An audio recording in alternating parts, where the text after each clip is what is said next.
If I Ran the Zoo by Dr. Seuss. It's a pretty good zoo, said young Gerald McGrew, and the fellow who runs it seems proud of it too. Like,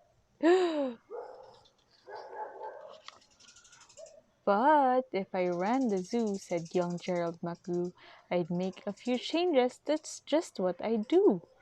The lions and tigers and that kind of stuff they have up here now are not quite good enough. You see, things like these are in just any old zoo. They're awfully old fashioned. I want something new. What could you put in a zoo aside from those? So I'd open each cage, I'd unlock every pen, let the animals go and start over again. And somehow or other, I think I could find some big beast of a much more unusual kind. What kind of beast is he looking for? A four-footed lion's not much of a beast. The one in my zoo will have 10 feet at least, 5 legs on the left and 5 more on the right. Then people will stare and they'll say, "What a sight! This new keeper Gerald's quite keen. That's the gold darnest lion I ever have seen." Look, the lion has 10 feet.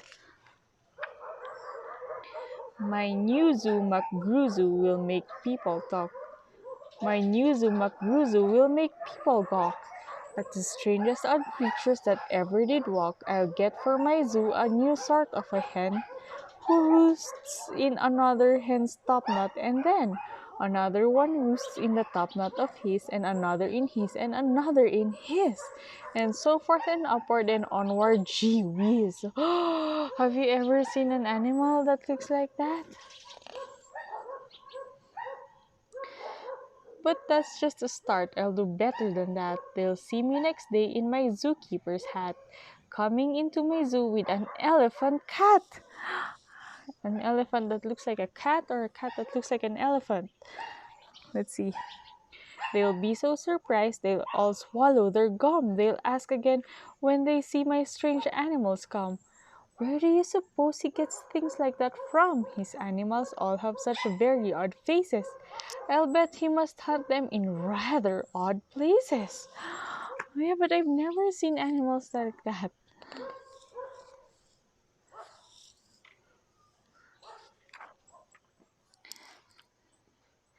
And that's what I'll do, said young Gerald McGrew.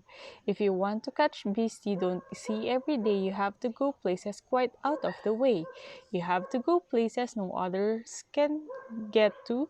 You have to get cold and you have to get wet too. Up past the North Pole where the frozen winds squeal, I'll go and I'll hunt in my Skiggle-mobile and bring back a family of what do you know? And that's how my new zoo, McGruzu, will grow. What are those? I don't know also what you call. They look like walruses, but I don't know. I'll hunt in the mountains of Zumba Matant with helpers who all wear their eyes at a slant and capture a fine fluffy bird called the bustard, who only eats custard with sauce made of mustard, and also a very fine beast called the flustered, who only eats mustard with sauce made of custard. What is that? I don't know what animal that is. Is it dark?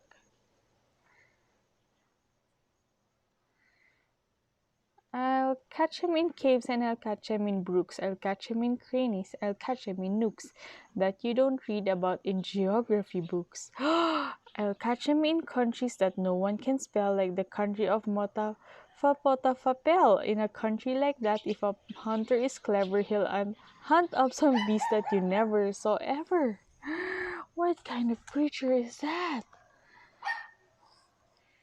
I load up 5 boats with a family of jotes, whose feet are like cows but wear squirrel skin coats. Oh, and sit down like dogs but have voices like goats, excepting they can't sing the very high notes.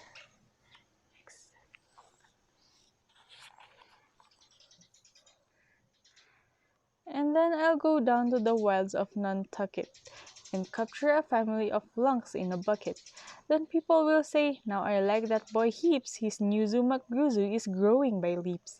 He captures them wild and he captures them meek. He captures them slim and he captures them sleek. What do you suppose he will capture next week? I don't know. I have never come across all these animals though. I'll capture one tiny, I'll capture one cute, I'll capture a deer that no hunter would shoot. A deer that's so nice he could sleep in your bed if it weren't for those horns that he has on his head. Look at the horns of the deer in Makguzu. Makgu.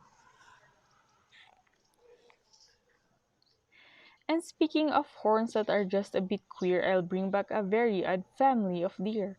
A father, a mother, two sisters, a brother, whose horns are connected from one to the other. That's so hard. Whose horns are so mixed they can't tell them apart, can tell where they end, and can tell where they start. Each deer's mighty puzzled, he's never yet found if his horns are hers or the other way around. Can you trace which horn belongs to who? Ooh. What this one is connected here? I'll capture them fat and I'll capture them scrawny. I'll capture a scragglefoot mulligatawny. What's that? That's so hard. A high stepping animal fast as the wind from the blistering sun of the desert of Zend. This beast is the beast that the brave chieftains ride when they want to go fast and find some place to hide. A mulligatawny is fine for my zoo, and so is a chieftain. I'll bring back one too. What? In the far western part of southeast North Dakota lives a very fine animal called the coyote. But I'll capture one who is even much finer in the northeastern west part of South Carolina. When people see him, sorry, they will say, "Now, by thunder, this Newzumakguzu is really a wonder."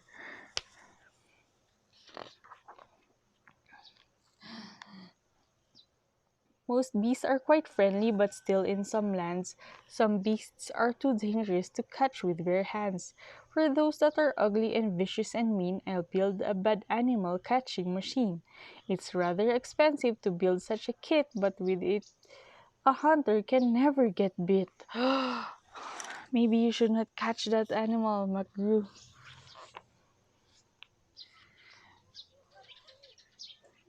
A zoo should have bugs, so I'll capture a thwirl whose legs are snarled up in a terrible snarl. And then I'll go out and I'll capture some chugs, some keen shooter, mean shooter, bean shooter bugs. Ooh, what's that? I'll go to the African island of Yurka and bring back a tufted mazurka. As kind of a canary with quite a tall throat, his neck is so long if he swallows an oat. For breakfast the first day of April, they say it has to go down such a very long way that it gets to his stomach the 15th of May. Look. Whoop. I'll bag a big bug who is very surprising, a feller who has a propeller for rising and zooming around making cross-country hops from Texas to Boston with only 2 stops. Now that sort of things for a bug is just tops. And when I've caught him, then the next thing you know, I'll go and I'll capture a wild tic-tac-toe. With X's that win and with zeros that lose, he'll look mighty good in this zoo of McGrews. He has tic-tac-toe in his tummy. I'll bring back a gazette, a gherkin, a gasket, and also a gooch from the wilds of Nantasket. What was that? And 8 Persian princes will carry the basket, but what their names are, I don't know, so don't ask it. Oh, okay. In a cave in Khartoum lives a beast called the Natch that no other hunter's been able to catch. He's hidden for years in his cave with a pout, and no one's been able to make him come out. But I'll coax him out with a wonderful meal That's cooked by my cooks in my cooker mobile. Ooh, do you think he'll be able to lure the animal out? He'll fix up a dish that is just to his taste. 3 chicken croquettes made of library paste, then sprinkled with peanut shucks, pickled and spiced, then baked at 600 degrees and then iced. Oh, it's mighty hard cooking to cook up a feast. Cook up such feasts, but that's how the Nyuzu Makguzu gets beasts. Are we almost done? I'll go to the faraway mountains of Topsk, how do you pronounce that? Near the river of Novsk, and I'll bring back an Obsk, a sort of a kind of a thingamabobsk, who only eats rhubarb and corn on the cobs. Then people will flock to my zoo in Omobsk. Makgru, they will say, does a wonderful job. He hunts with such vim and he hunts with such vigor. His Nyuzu Makguzu gets bigger and bigger. And speaking of birds, there's the Russian Paluski, whose headsky is redsky and belly is bluesky. I'll get one of them for my Zooski Makgruski. Ooh, that's nice key. Then the whole town will gasp, why this boy never sleeps. No keeper before ever kept what he keeps.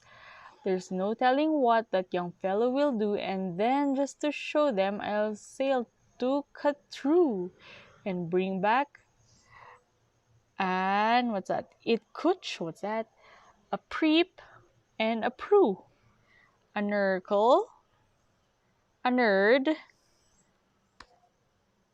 and a seersucker too. What are those? I'll hunt in the jungles of Hipponohungus and bring back a flock of wild Biponobungus. The Biponobungus from Hipponohungus are better than those down in Diponodungus and smarter than those out in Nungus, and that's why I'll catch him in Hipponohungus instead of those others in Nungus and Dungus, and people will say when they see these beeps bounding, this zookeeper new keeper is simply astounding. He travels so far that you'd think he would drop. When do you suppose this young fellow will stop? So this ones came from the jungles of Hipponohungus. Wherever that is, I don't know. Stop? Well, I should. But I won't stop until I've captured the Fizamawizamadil, the world's biggest bird from the island of Gark, who only eats pine trees and spits out the bark. And boy, when I get him back home to my park, the whole world will say young McGrews made his mark. He's built He's built a zoo better than Noah's whole ark. These wonderful, marvelous beasts that he chooses have made him the greatest of all the McGrewses. Look at that animal. What is that? Wow! They all cheered. What's this zoo? What this zoo must be worth. It's the gold darnest zoo on the face of the earth. Yes, that's what I do, said young Gerald McGrew. I'd make a few changes if I ran the zoo. The end. Whoa, that's a long story. That is if I ran the zoo.